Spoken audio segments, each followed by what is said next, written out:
These VHS cassettes were stored in the deep corners of the closet in our Kiev apartment long after we moved to Washington, D.C.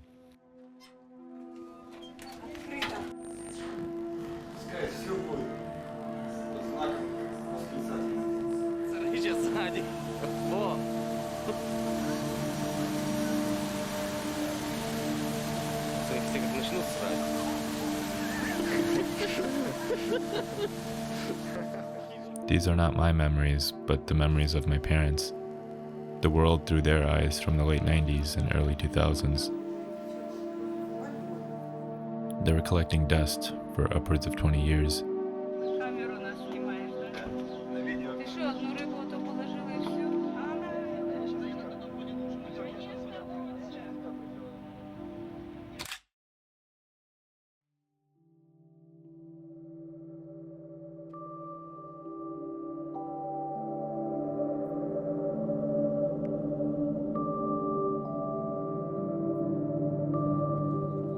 Many say that our people have always lived on the edge of survival. Some years, that's been more apparent than others.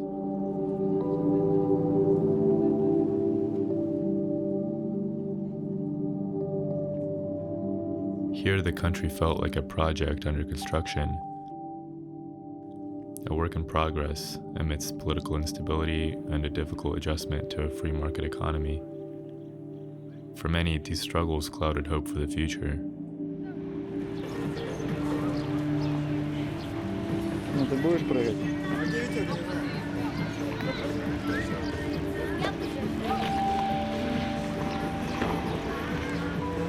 А тут как томуса повис. None of us could imagine then how the survival would be put to the test again.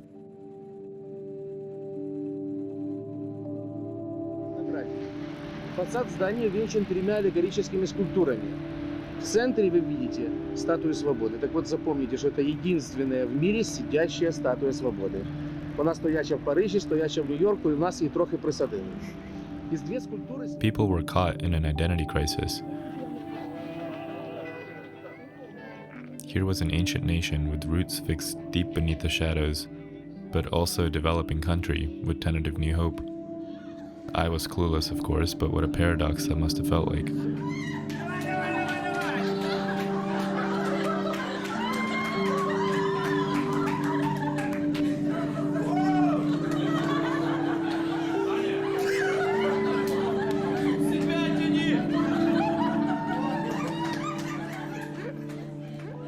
My parents grew up behind the closed borders of the Iron Curtain in a Soviet, Russified Ukraine. They met at the World Bank in the years following the collapse of the USSR.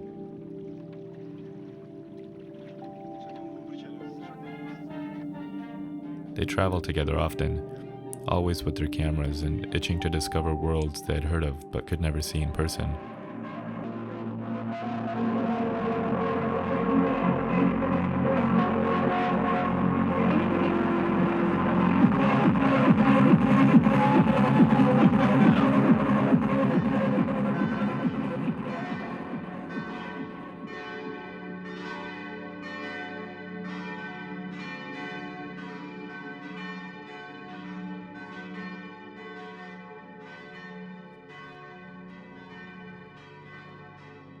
The concept of home has always been foggy to me since we left to the States, but I knew my roots remained in Kiev. But what are roots anyway? Migration is just an adaptive response, common to all living things.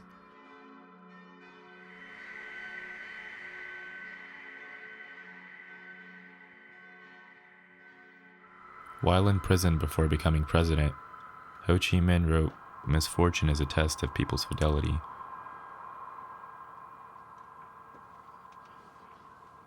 In Vietnam, my parents were surrounded with the flag that signified a very dark era for many. But over here, it was a vital symbol of Vietnam's liberation from imperialism. At least that's the official story.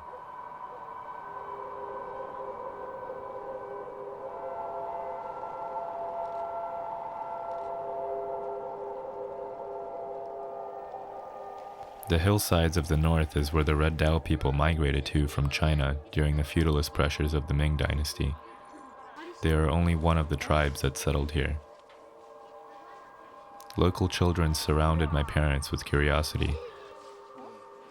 They accompanied total strangers who looked and behaved from their point of view in an extremely strange way.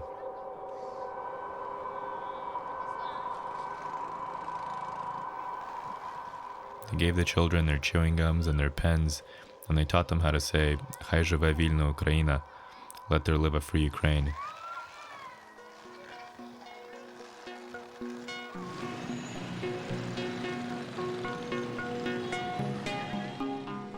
In the crowd, they see the marks of history, and sometimes even traits that are oddly familiar. The fishing village on the shore of Muine buzzes with the energy of a Kiev street bazaar.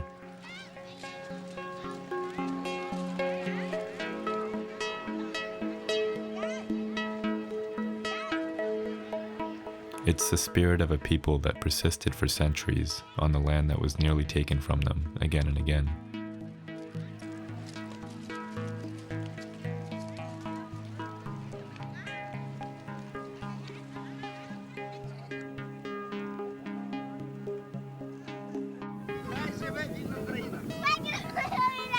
Хай живе вільна Україна! Чудово! Still, it's a privilege to even say you have your roots in one place or another. On the Tonle Sap Lake of Cambodia is where immigrants and boat people from Vietnam settled generations ago.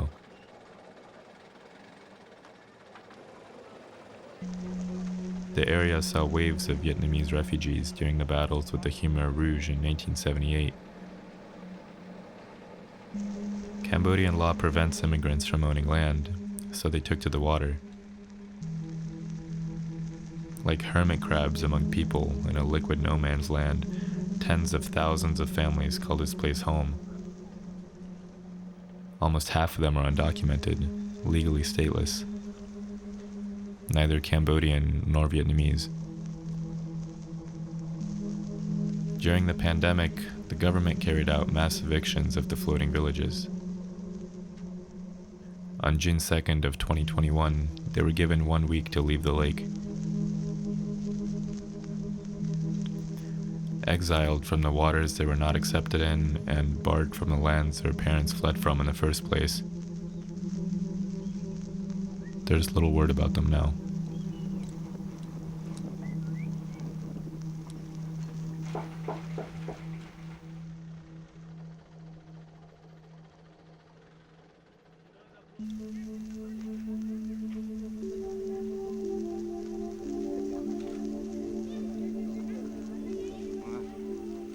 Glimpses of the past of the great Angkor civilization. This ancient city was abandoned in 1431 and over centuries swallowed by the jungle.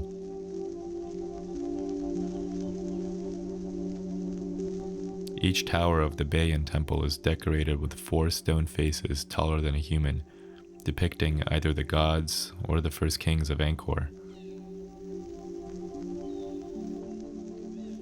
Through the takeover of the strangler figs and the banyan trees, these faces have witnessed anything from the Japanese occupation in the Second World War to the Cambodian genocide that killed 1/4 of the population at the hands of the communist Khmer Rouge.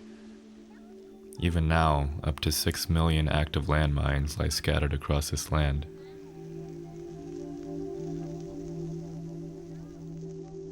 It's said that the stone faces start to come alive at night. When shadows move in the moonlight, the masks either smile or look at the next generation of mortals with indescribable stony malice.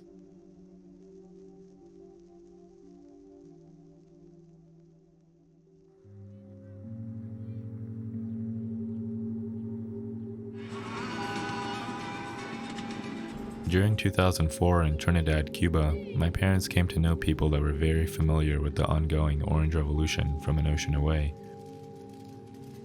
Should they have been surprised?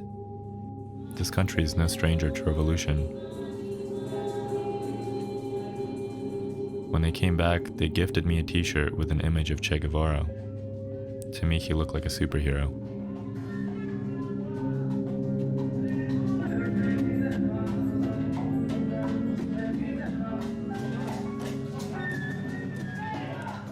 After decades of a close economic and political relationship with the Soviet Union, the collapse in '91 seemed to shake Cuba as much as it did the Soviet states, if not more.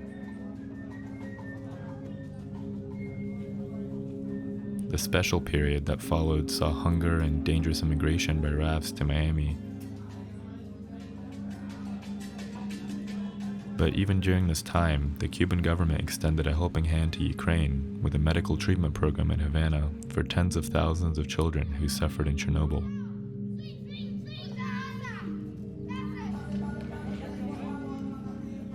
Just 11 years after the end of this program, the Cuban government is cornered into taking a stance alongside Russia as their missiles land on Ukrainian maternity hospitals and schools, and as thousands of children are forcibly deported away from their families by Russian soldiers.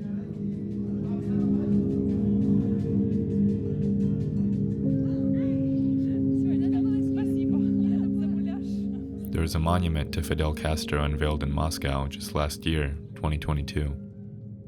A Wall Street Journal headline read, "Putin doesn't have many friends these days, so he honors a dead one."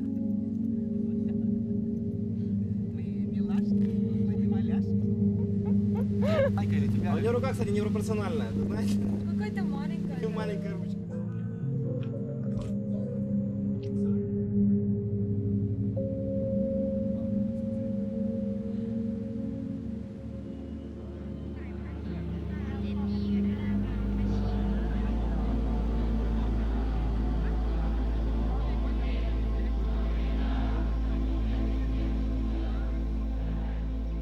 In the village of Lampang Luang, Thailand, they met a sea of novice monks, pursuing a path that's mandatory for all young Thai men.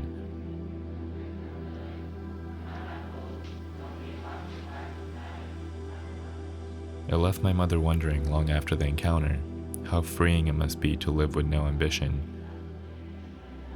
to let go of ego and ground oneself only in the present.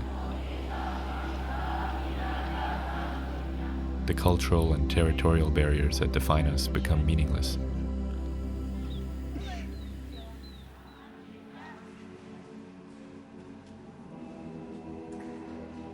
Is it really possible, though, to consider yourself a mere citizen of the world, a human not defined by borders, without these so-called roots or attachments?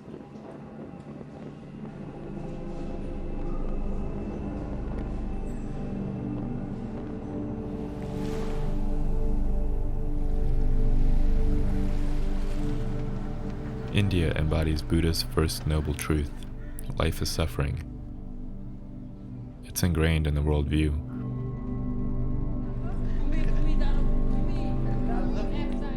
To the left of the gate at Mehrangarh Fort in Jodhpur are 15 small handprints left by the wives of the Maharaja before they burned themselves alive to honor the death of their husband, Maharaja Man Singh. Now karma treats them well, supposedly. This custom of sati had widows, often young girls in arranged marriages, throw themselves on their husband's pyre and burn to death, a show of faith and a way to follow him into the afterlife. The ritual is outlawed now. Even the intention of practicing it is punishable by death.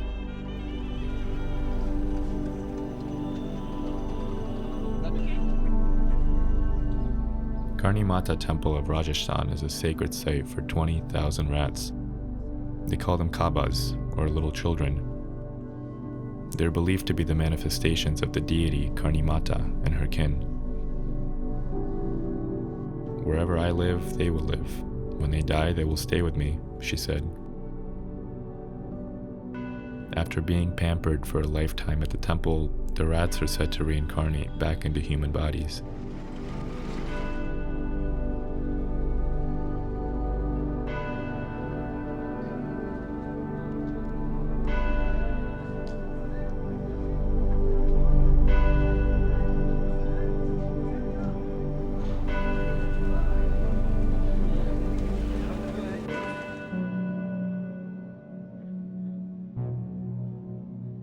That's where I came along.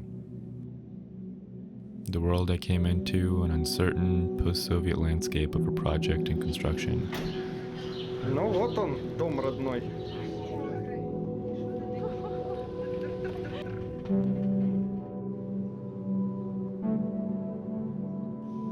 It was only when I returned to Kiev to bury my grandmother that these tapes were digitized. I rushed to fly in from the US to be with her when she became sick.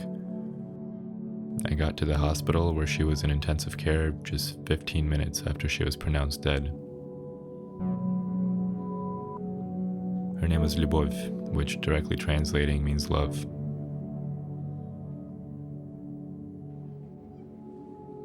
I always wonder what my life would be like if we never left. Considering the way things are unfolding now, it feels like a cheated fate.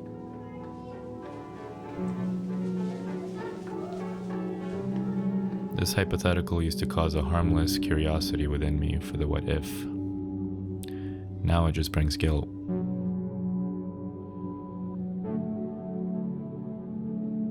A few days after my grandmother died, she came to me in a dream. We laid together in the apartment in which I grew up. She said to me, "It's hard to believe you're here, isn't it?" Even now, in almost every dream, my surroundings inevitably morph themselves into the walls of that apartment.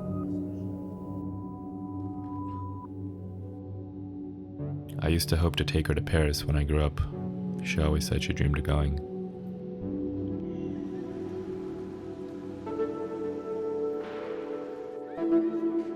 After researching the places they saw in Cambodia, my father wrote, "Well, now I know a little more than I did before." I dug up a few facts. But what is fact memorization? This is just an attempt by a person to understand the surroundings and categorize them among the shelves of his mind.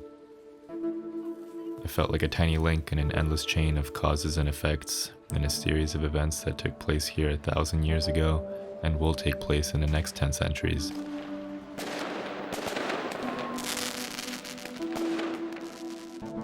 Looking back will bring new meaning to this again.